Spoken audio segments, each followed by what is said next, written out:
In Knoxville, Tennessee, we embody the UT volunteer spirit, but we sought to expand our personal and professional boundaries by getting out of our comfort zone and journeying into the great unknown of Australia.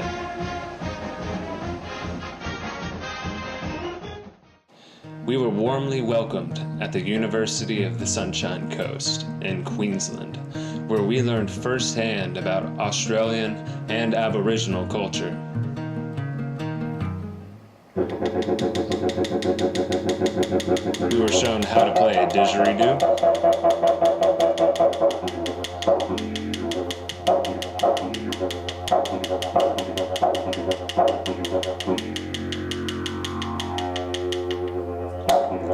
how to throw a boomerang,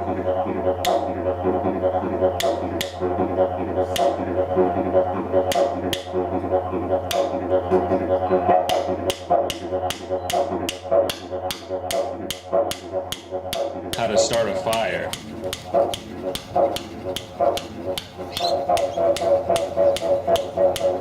examples of Aboriginal art, and the art of hunting with a spear.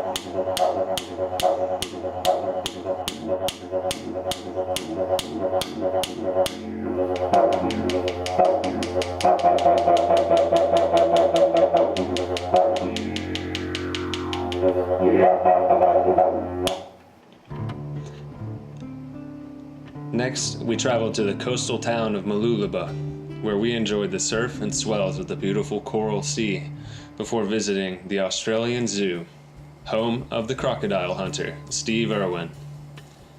We enjoyed our time interacting with the kangaroos, the koalas, and had the pleasure of seeing a wildlife show hosted by the Irwin family. The zoo has won several awards as a major tourist attraction and continues to raise funds for animal rescue and conservation. The Boodarum Ginger Company hosted a tour of their factory where we learned about the many variables required to successfully manage a company's supply chain. This ginger is graded by advanced machinery to detect fiber content in varying percentages, followed by vision and computer technology to sort the ginger by size. Candied, syruped, glaze, and crystallized ginger are further processed in the famous open vat system. Boodarum Ginger has representation in the UK, Germany, USA, Japan, New Zealand, and Singapore. Their products have a relatively long shelf life and are distributed to over 17 countries by sea, air, rail, and road.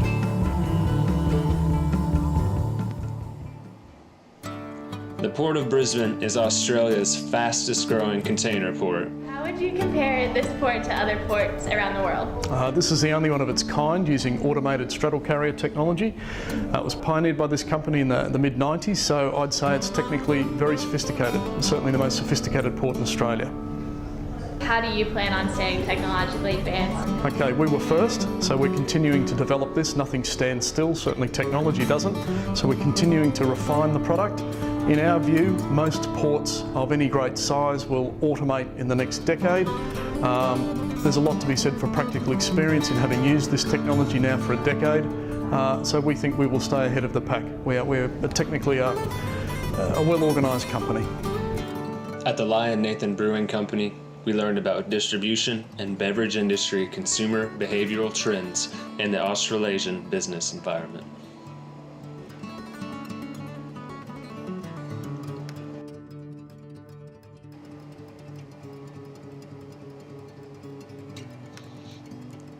Woolworths is the largest supermarket chain in Australia.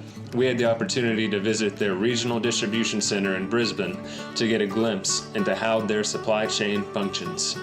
The distribution center operates 24/7 and employs 1,500 staff.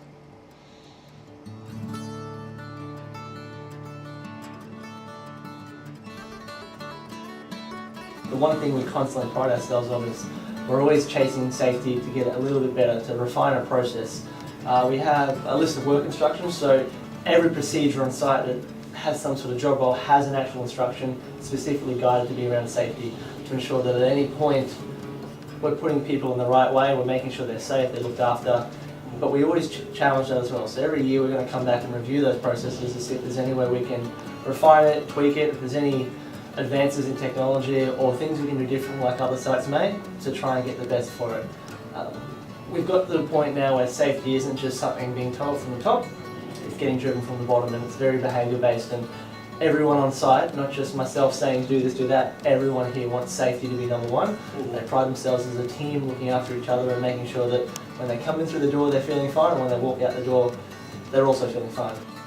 Our final group visit was to the heritage-listed eco-environment of Fraser Island, located along the southern coast of Queensland, Australia.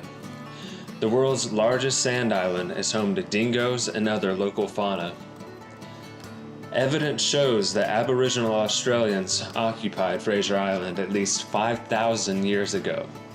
Today, the island is a popular tourist destination, receiving anywhere from 350,000 to 500,000 visitors a year. After Fraser, the group parted ways, and I was able to further explore what Australia has to offer. This once-in-a-lifetime opportunity exposed me to a wonderfully diverse culture, great food, recreation, and beautiful art. I made lifelong friends from all different backgrounds and nationalities while gaining a much better understanding of supply chain management and marketing processes in a global context. This trip has been by far the most impactful cultural experience for me yet, and I've developed a stronger understanding of myself and the world because of it.